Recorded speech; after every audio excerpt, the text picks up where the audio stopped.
لم تكن تراه فإنه يرى আল্লাহ রাসূল বলতে দেন, যখন তোমরা নামাজ আদায় করবা তখন মনে মনে ধারণা করবা যে আমি আল্লাহকে দেখতেছি। এই চর্ম চোখে তো আল্লাহকে দেখা সম্ভব না, তাহলে তুমি কিভাবে নামাজ আদায় করবা? তো আল্লাহর রাসূল বলতেছেন, অন্তত এতটুকু চিন্তা করবা যে আল্লাহকে তুমি না দেখলেও আল্লাহ তোমাকে দেখতেছেন। বলেন সুবহানাল্লাহ।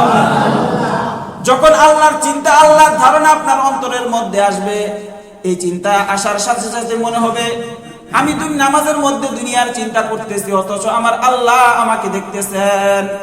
যখন আল্লাহর চিন্তা, আল্লাহর ভয় অন্তরের মধ্যে আসবে, তখন শয়তানের ধোঁকাও আপনাকে কিছু করতে পারবে না। শয়তান আপনাকে ধোঁকা দিয়ে সংসারের দিকে নিয়ে যাবে, মনটা দুনিয়ার বিভিন্ন চিন্তায় নিয়ে যাবে। তখন সাথে সাথে আপনি চিন্তা করবেন, আল্লাহ তো আমাকে দেখতেছেন, আমার মনের খবর তো আমার আল্লাহ জানেন। সাথে সাথে মনটাকে আবার নামাজের মধ্যে ফিরিয়ে আনবেন।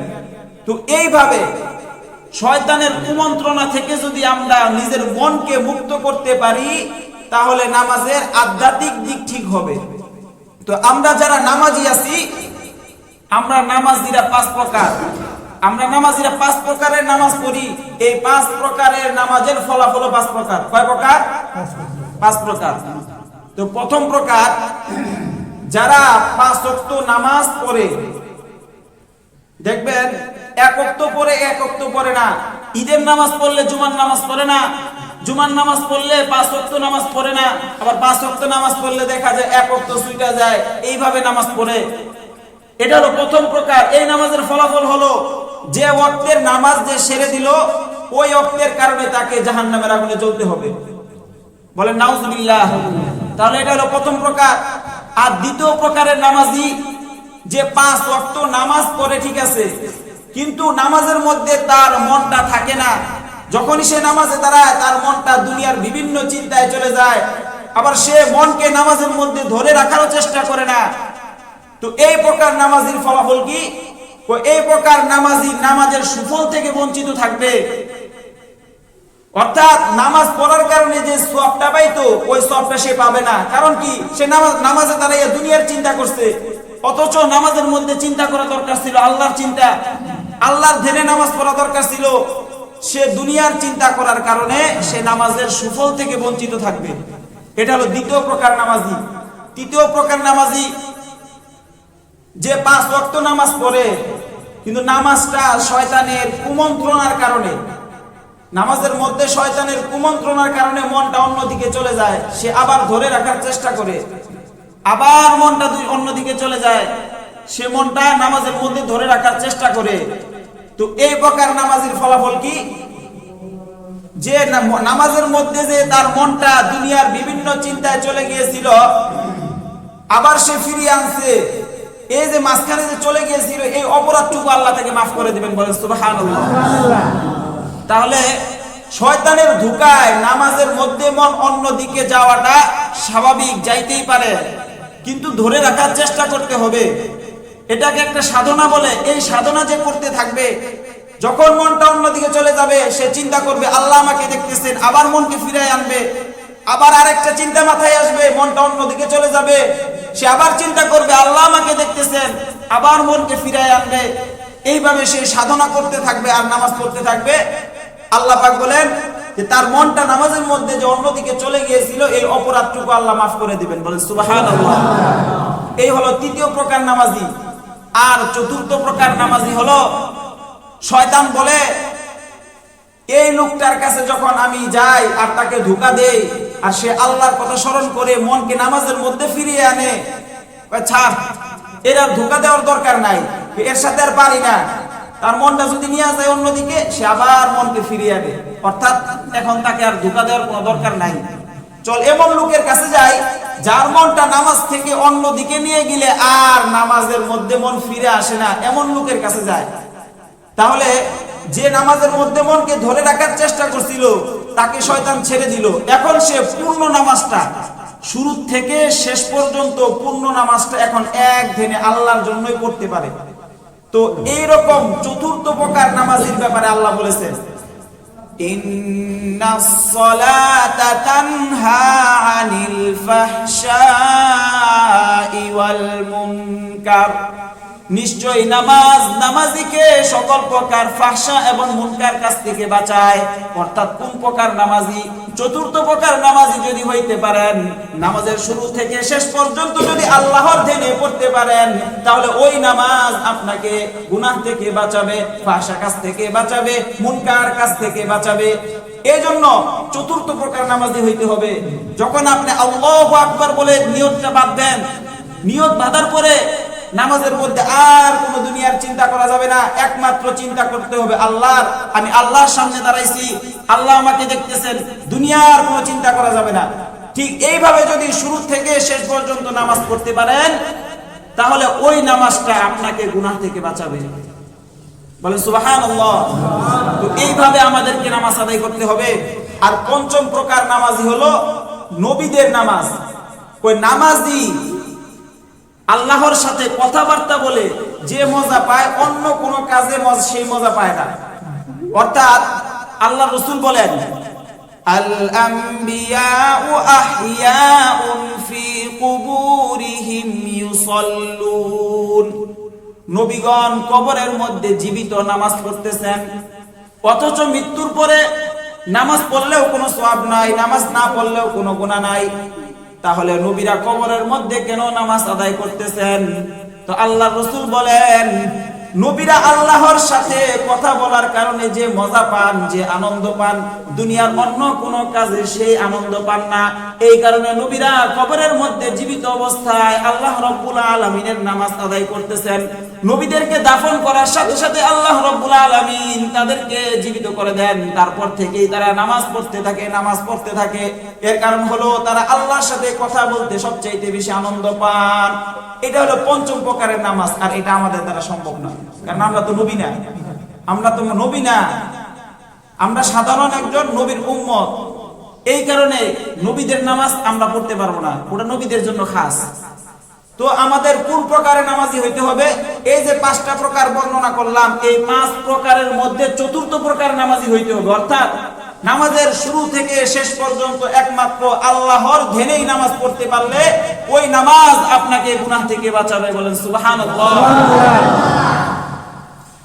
হযরত ওমর রাদিয়াল্লাহু তাআলা আনহুর জামানায় তিনি আইন করে দিলেন, বলে দিলেন, তোমরা দুধের মধ্যে পানি মিশাবা না, দুধের মধ্যে পানি মিশিয়ে ভেজাল করবা না।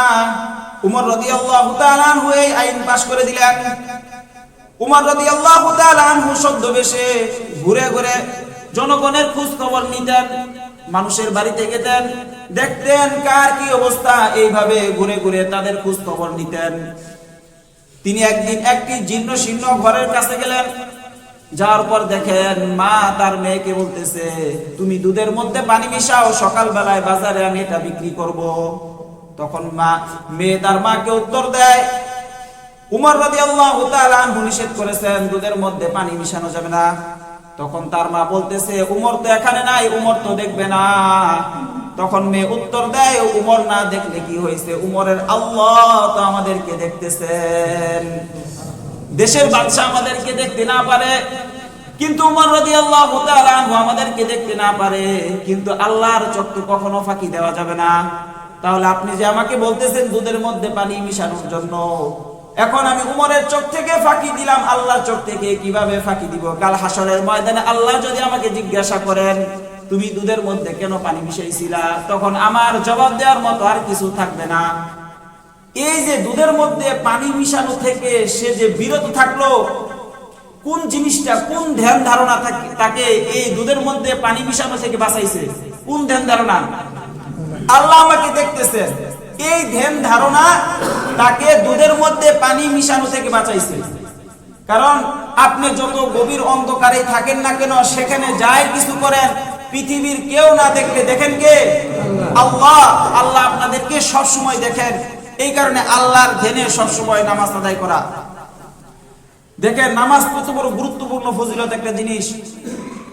রাসূলুল্লাহ সাল্লাল্লাহু আলাইহি ওয়াসাল্লাম মেরাজের রাতে হযরত জিবরাইল আলাইহিস সালামের মাধ্যমে সাত আসমান পাড়ি দিয়ে আল্লাহর দরবারে গেলেন। আল্লাহর দরবারে হাজিরা দিয়ে অনেক কথাবার্তা বললেন। আল্লাহ রাব্বুল আলামিন নবীকে অনেক সুসংবাদ দিলেন। সুসংবাদ দেওয়ার পর উম্মতের জন্য 50 ওয়াক্ত নামাজ ফরজ করে দিলেন। কয় ওয়াক্ত? 50 ওয়াক্ত। 50 ওয়াক্ত নামাজ নিয়ে আসতেছিলেন। ওই সময় হযরত মুসা আলাইহিস সালামের সাথে সাক্ষাৎ। মুসা আলাইহিস সালাম বলতেছেন, আপনার এই উম্মত দুনিয়ার মধ্যে সংসারের কাজে লিপ্ত, তারা দৈনিক 50 ওয়াক্ত নামাজ পড়তে পারবে না, কারণ আপনার আগে দুনিয়ার অবস্থা আমার অভিজ্ঞতা হাসিল হয়েছে। এই সংসারের কাজে লিপ্ত উম্মত 50 ওয়াক্ত নামাজ পড়তে পারবে না। যান, আপনি আল্লাহর কাছে ফিরে যান, নামাজ কমিয়ে নিয়ে আসুন। তো হুজুর সাল্লাল্লাহু আলাইহি ওয়াসাল্লাম আল্লাহর কাছে গেলেন। যাওয়ার পর আল্লাহ 5 ওয়াক্ত নামাজ কমিয়ে দিলেন। 50 থেকে যখন 5 ওয়াক্ত চলে যায়, থাকে কত? 45 ওয়াক্ত। মুসা আলাইহিস সালাম বললেন, না, আপনি আবার ফিরে যান, আরো কমিয়ে নিয়ে আসুন। এইভাবে আল্লাহর রাসূল 9 বার গেলেন। প্রতিবার আল্লাহ রাব্বুল আলামিন 5 ওয়াক্ত করে নামাজ কমিয়ে দিলেন। এইভাবে কমাতে কমাতে 45 ওয়াক্ত নামাজ কমিয়ে নিয়ে আসলেন। 10ম বারের বেলায় হযরত মুসা আলাইহিস সালাম বলতেছেন, আপনি আবার আল্লাহর কাছে যান, আরো কিছু কমিয়ে নিয়ে আসুন। তো হুজুর সাল্লাল্লাহু আলাইহি ওয়াসাল্লাম বলতেছেন, এখন আমি আর আল্লাহর কাছে যাব না। আল্লাহ বলতেছেন, আপনি যদি আসেন তারপরও আমি কমিয়ে দিব না। তো আল্লাহ রাব্বুল আলামিন বলে দিলেন, আপনার কোন উম্মত যদি এই 5 ওয়াক্ত নামাজ সময় মতো পাবন্দির সাথে আদায় করে, আমি আল্লাহ তাআলা তাকে 50 ওয়াক্ত নামাজের সওয়াব দান করব। সুবহানাল্লাহ। তাহলে কত বড় নিয়ামত দিবেন। 50 ওয়াক্ত ফরজ করার পর কমাইতে কমাইতে কমাইতে 45। আবার এটাও ঘোষণা দিয়ে দিলেন, 5 ওয়াক্ত নামাজ যদি কেউ সময় মতো জামাতের সাথে আদায় করে, তাকে 50 ওয়াক্ত নামাজের সওয়াব আমি দান করব। তো এই নামাজ পড়লে লস নাই, নামাজ পড়লে লাভ। নামাজের অনেক উপকারিতা আছে। কেউ যদি 5 ওয়াক্ত নামাজ সময় মতো আদায় করে, তার নামাজ যদি শুদ্ধ থাকে, তাহলে কাল হাসরের ময়দানে তার সকল আমলকে শুদ্ধ হিসাবে গণ্য করা হবে। সুবহানাল্লাহ। সহিহ ইবনে হিব্বান 2573 নম্বর হাদিস। আল্লাহ রাসূল বলেন, আউয়ালু মা ইউহাসাবু বিহিল আবদু ইয়াউমাল কিয়ামাতিস সালাহ। কিয়ামতের দিন সর্বপ্রথম ইবাদতের ক্ষেত্রে নামাজের হিসাব নেওয়া হইবে। ফা ইন সালাহাত, যদি তার নামাজ শুদ্ধ থাকে, সালাহাত সাইরু আমালিহি, তার সকল আমল শুদ্ধ হিসাবে গণ্য হবে। বলেন সুবহানাল্লাহ। ওয়া ইন ফাসাদাত, যদি তার নামাজ অশুদ্ধ হয়ে যায়, তার নামাজ ঠিক না থাকে, ফাসাদাত সাইরু আমালিহি, তার সকল আমল অশুদ্ধ হিসাবে গণ্য হবে। বলেন নাউজুবিল্লাহ। তো আল্লাহর রাসূল বলতেছেন, যদি তোমরা নামাজকে সুন্দর করে পড়ো, সময় মতো আদায় করো, তোমরা যদি নামাজকে কাজা না করো, নামাজকে নষ্ট না করে দাও, আল্লাহ পাকের ঘোষণা, যার নামাজ সুন্দর থাকবে, যার নামাজ ঠিক থাকবে, তার সকল আমল শুদ্ধ হিসেবে গণ্য হবে। বলেন সুবহানাল্লাহ। 2 নাম্বার উপকারিতা, যে ব্যক্তি নামাজ 5 ওয়াক্ত নামাজ পাবন্দির সাথে আদায় করবে, আল্লাহ রাব্বুল আলামিন তাকে জান্নাতের মধ্যে প্রবেশ করাবেন। আবু দাউদ শরীফের 1420 নম্বর হাদিসের বর্ণনা, ক্বালা রাসূলুল্লাহ সাল্লাল্লাহু আলাইহি ওয়াসাল্লাম, খামসু সালাওয়াতিন, রাসূলুল্লাহ সাল্লাল্লাহু আলাইহি ওয়াসাল্লাম বলেন, নামাজ হলো 5 ওয়াক্ত, কাতাবাহুমুল্লাহু আলাল ইবাদ, এই 5 ওয়াক্ত নামাজ আল্লাহ রাব্বুল আলামিন তার বান্দা বান্দির উপর ফরজ করে দিয়েছেন। ফামান জাআ বিহিন্না লাম ইউদাইয়্যি মিনহুন্না শাইআন বিইস্তিগফাফান বিহাক্কিহিন্না, আমার কোন বান্দা যদি এই 5 ওয়াক্ত নামাজ অবহেলা করে ছেড়ে না দেয়, কানা লাহু আহদুন ইনদাল্লাহ, ওই বান্দার ব্যাপারে আল্লাহর ওয়াদা, আইয়ুদখিলাহুল্লাহুল জান্নাহ, আল্লাহ তাকে জান্নাতে প্রবেশ করাবেন। অর্থাৎ আল্লাহর কোন বান্দা যদি 5 ওয়াক্ত নামাজ সুন্দরভাবে আদায় করে, আল্লাহ পাকের ওয়াদা, দুনিয়ার সমস্ত মানুষ ওয়াদার খেলাফ করতে পারে, বন্ধু বন্ধুর সাথে গাদ্দারি করতে পারে, আর আল্লাহ বলেন, আমি কখনো বান্দার সাথে ওয়াদার খেলাফ করি না। ইন্নাকা লা তুখলিফুল মিআদ, আল্লাহ কখনোই ওয়াদার খেলাফ করেন না। ওই বান্দার ব্যাপারে আল্লাহর ওয়াদা, নিশ্চয় আল্লাহ রাব্বুল আলামিন তাকে জান্নাতের মধ্যে প্রবেশ করাবেন। বলেন সুবহানাল্লাহ। তাহলে এর থেকে কি বোঝা যায়, নামাজ যদি কেউ সুন্দরভাবে আদায় করে, আল্লাহ তাকে জান্নাতে প্রবেশ করাবেন। কত বড় নিয়ামত। অথচ আমরা অবহেলায়, দুনিয়ার এই লোভ লালসায় আমরা এই 5 ওয়াক্ত নামাজকে ছেড়ে দিতেছি। এই সন্তান কিসের জন্য? দেখেন এই জমি টাকা পয়সা এগুলো কিসের জন্য? তো আল্লাহ পাক বলতেছেন, দেখো কোরআনের আয়াত, আহাসিবান নাসু আইয়ুতরাকু আইয়াকুলু আমান্না ওয়া হুম লা ইফতানুন। তোমরা কি ধারণা করো এই কথা বলার দ্বারা আমি ঈমান এনেছি, অর্থাৎ আমি মুমিন, আমি মুসলমান, আমি দাবি করি, এই কথা বলার দ্বারা তোমরা কি ধারণা করো তোমাদেরকে ছেড়ে দেওয়া হবে? না না না, তোমাদেরকে ছেড়ে দেওয়া হবে না। ওয়াহুম লা ইফতানুন, তোমাদেরকে পরীক্ষা নেওয়া হবে। সবচাইতে কঠিন পরীক্ষা নিছেন আল্লাহ নবীদেরকে সবচাইতে বেশি কষ্ট দিবেন আল্লাহ রাব্বুল আলামিন। আর নবীদের থেকে পরীক্ষা নিছেন আল্লাহ কোরআনের মাধ্যমে তোমাদেরকে জানাইয়া দিলেন, না তোমাদেরকে ছেড়ে দেওয়া হবে না, তোমরা মুসলমান হইছো, ঈমান আনছো, শুধু এতটুকু বলার দ্বারাই তোমাদেরকে ছাড়া হবে না। তোমাদেরকে সন্তানের মাধ্যমে পরীক্ষা নেওয়া হবে, সম্পদের মাধ্যমে পরীক্ষা নেওয়া হবে, এইভাবে দারিদ্রতার মাধ্যমে তোমাদেরকে পরীক্ষা নেওয়া হবে। দুনিয়ার মধ্যে আমরা পরীক্ষা দেই, স্কুলে পরীক্ষা দিলে স্যারে কাগজ দেয়, প্রশ্ন দেয়, তো আমরা ওটা দেখে দেখে তার উত্তর লিখি। তো আল্লাহর পরীক্ষা তো এমন না যে আল্লাহ আপনাদেরকে কাগজ কলম দিবেন আর বলবেন যে তোমরা লিখতে থাকো। তো আল্লাহর পরীক্ষা, দুনিয়ার পরীক্ষায় যেমন পাশ আছে ফেল আছে, ওইভাবে আল্লাহর পরীক্ষাও পাশ ফেল আছে। তো আল্লাহর পরীক্ষায় পাশ কিভাবে? যেমন দেখেন আল্লাহ রাব্বুল আলামিন আপনাকে অসুস্থ দিচ্ছেন, অসুস্থতা দান করছেন, এখন আপনি খুব জ্বরে আছেন, বিছানায় পড়ে আছেন, এখন আপনি বললেন যে আল্লাহ এটা আমার সাথে একটা অবিচার করলো, এটা ঠিক করে নাই, আজকে এতদিন ধরে জ্বর ভালোই হয় না। এই কথা বলার সাথে সাথে আপনি আল্লাহর পরীক্ষায় ফেল হয়ে গেলেন। এই যে আল্লাহ পাক পরীক্ষা নিলেন, আবার ফেলও হয়ে গেলেন।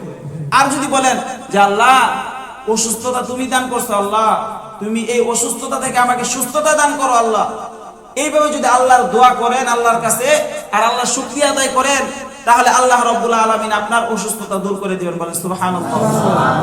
এই কারণে আল্লাহ রাব্বুল আলামিন আপনাকে সন্তান দিয়ে পরীক্ষা নেন। এই সন্তান কিন্তু আমরা যে বলি সন্তান আমার সন্তান, যদিও সন্তান আমার, কিন্তু এটা আল্লাহর পক্ষ থেকে আমাদের কাছে আমানত। তা আল্লাহ আপনাদেরকে জিজ্ঞাসা করবেন কাল হাসরের ময়দানে, তুমি কি তোমাদের সন্তানদেরকে দিন শিখাইছিলা?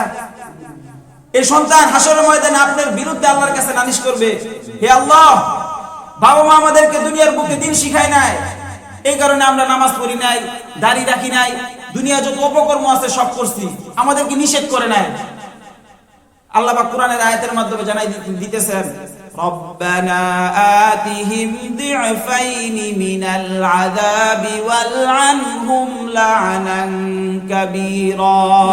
হে আল্লাহ, আমার পিতা মাতা আমাকে দুনিয়ার বুকে দিন শিক্ষা দেয় নাই, আমাকে দিনের ব্যাপারে বুঝায় নাই, নামাজের আদেশ করে নাই, রোজার ব্যাপারে আদেশ করে নাই আমাকে, আজ আমি তাদের কারণে জাহান্নামী। আল্লাহ, আমি আপনার কাছে অভিযোগ করতেছি, আপনি তাদেরকে দ্বিগুণ শাস্তি দান করেন। বলেন নাউজুবিল্লাহ। সন্তান হাসরের ময়দানে আল্লাহর কাছে নালিশ করবে, আল্লাহ আমার বাবা মাকে দ্বিগুণ শাস্তি দেন। হাসরের ময়দানে সন্তান পিতামাতার বুকের উপর পাড়া দিয়া জাহান্নামে যাবে, তারপর পিতামাতাকে জাহান্নামের মধ্যে নিক্ষেপ করা হবে। এখন স্বাভাবিক একটা জিনিস বুঝার বিষয়, ধরেন আপনার বয়স 60 হয়েছে, আপনি এখন দাড়ি রাখছেন, 5 ওয়াক্ত নামাজ পড়েন, আপনার সন্তান 1 ওয়াক্ত নামাজও পড়ে না, দাড়িও রাখে না, দিনের কোনো কাজ করে না, গুনাহের কাজ করে, এখন আপনি মারা গেলেন, মারা যাওয়ার পর এই যে দাড়ি রাখা আর হইল নামাজ পড়া আপনাকে কিন্তু বাঁচাইতে পারবে না। কারণ কি? আল্লাহ পাকের কোরআনের আয়াত দিয়ে স্পষ্ট জানাই দিয়েছেন যে সন্তান আপনার বিরুদ্ধে নালিশ করবে, তাহলে সন্তানকেও জাহান্নাম থেকে বাঁচাইতে হবে। আল্লাহ পাক বলেন, ইয়া আইয়ুহাল্লাযীনা আমানু কু আনফুসাকুম ওয়া আহলিকুম, তোমরা নিজেদেরকে এবং তোমাদের পরিবারদেরকে জাহান্নামের আগুন থেকে বাঁচাও। শুধু নিজেকে বাঁচাইতে বলছে না, পরিবারে যারা আছে, স্ত্রী সন্তান সবাইকে জাহান্নামের আগুন থেকে বাঁচানোর চেষ্টা করতে হবে। এই কারণে গুনাহ থেকে বাঁচতে হলে নামাজ দরকার আছে, এই নামাজ আপনাকে গুনাহ থেকে বাঁচাবে। হযরত উসমান রাদিয়াল্লাহু তাআলা আনহু তিনি মসজিদের চত্বরে দাঁড়িয়ে আছেন, মুয়াজ্জিন উসমান রাদিয়াল্লাহু তাআলা আনহুর কাছে আসলেন, আসার পর বললেন আসরের নামাজের সময় হয়েছে। উসমান রাদিয়াল্লাহু তাআলা আনহু বললেন আমাকে ওযুর পানি দাও। উসমান রাদিয়াল্লাহু তাআলা আনহু ওযুর পানি চাইলেন, ওযুর পানি নেওয়ার পর তিনি ওযু করলেন, তারপর বলতেছেন ওয়াল্লাহি লা উহাদ্দিসান্নাকুম হাদিসান, আল্লাহর কসম আমি তোমাদেরকে একটি হাদিস বলবো, ইন্নী সামি'তু রাসূলুল্লাহি সাল্লাল্লাহু আলাইহি ওয়াসাল্লাম, আমি আল্লাহর নবীকে বলতে শুনেছি, লা ইয়াতাওয়াদ্দাউ রাজুলুন মুসলিমুন, যখন কোন মুসলমান ওযু করে, ফায়ুহসিনুল ওযুআ, এবং ওযুকে সুন্দর করে আদায় করে, ফায়ুসাল্লি সালাতান, এরপরে নামাজ আদায় করে, ইল্লা গফারাল্লাহু লাহু মা বাইনাহু ওয়া বাইনাল্লাতী তালিহা, ওই নামাজের আগে তার যত গুনাহ ছিল সমস্ত গুনাহ আল্লাহ maaf করে দেন। বলেন সুবহানাল্লাহ। তাহলে নামাজ পড়লে আল্লাহ আগের সমস্ত গুনাহ maaf করে দেন। এই কারণে নামাজ সময় মতো ঠিকভাবে আদায় করতে হবে। আপনি দুনিয়াতে আর কোনো আমল করেন না, ধরেন সুবহানাল্লাহ করেন না, কিছু করেন না, খালি 5 ওয়াক্ত নামাজটা পড়েন। আল্লাহ বলছেন এই 5 ওয়াক্ত নামাজ পড়লে আমি তাকে বিনা হিসাবে জান্নাতে দিব। খালি নামাজটা সময় মতো মসজিদে এসে পড়েন। আপনারা এই যে জুমার দিন যে কয়জন মসজিদে আসছেন, যদি প্রতি ওয়াক্তে এই পরিমাণ মুসলমান আসেন, সবাই যদি উপস্থিত হন, তাহলে কত সুন্দর, আল্লাহর কাছে খুব ভালো লাগবে, আল্লাহ আপনাদেরকে মাফ করে দিবেন। আর প্রতিদিনের অবস্থা আপনারা জানেনই, আজকে জুমার নামাজ থেকে চলে যাওয়ার পরে প্রথম কাতারই পূর্ণ হয় না, নামাজের সময় প্রথম কাতার পূর্ণ হয় না। এটা খুবই দুঃখজনক। আমরা কোন দিকে আগাইতেছি? অথচ আমাদের উদ্দেশ্য কি? আল্লাহ আমাদেরকে কি জন্য বানাইছেন, এটা আমাদের কি একটু চিন্তা করা দরকার আছে। আল্লাহ পাক খাওয়াইতেছেন, 1 টাকা চান না। আমরা কারেন্ট ব্যবহার করি, কারেন্ট বিল দিতে হয়। আল্লাহ যদি বলতেন তোমরা যে শ্বাস নেও, এই শ্বাসের বিনিময়ে 1 টাকা দাও, তাহলে ওইটা কি আমাদের পরিশোধ করা সম্ভব ছিল? বিনা টাকায় শ্বাস দিতেছেন। আল্লাহ পাক আপনাদেরকে খাওয়াইতেছেন, সুস্থতা দান করছেন, এরপরেও যদি আপনারা নামাজ আদায় করতে না পারেন, নামাজ পড়তে কতটুকু সময় লাগে, এই নামাজটা পড়েন নিয়মিত, ইনশাআল্লাহ আল্লাহ জান্নাত দান করবেন। তো যারা 4 রাকাত সুন্নাত পড়ি নাই, কবলার জুমার 4 রাকাত সুন্নাত আদায় করেন।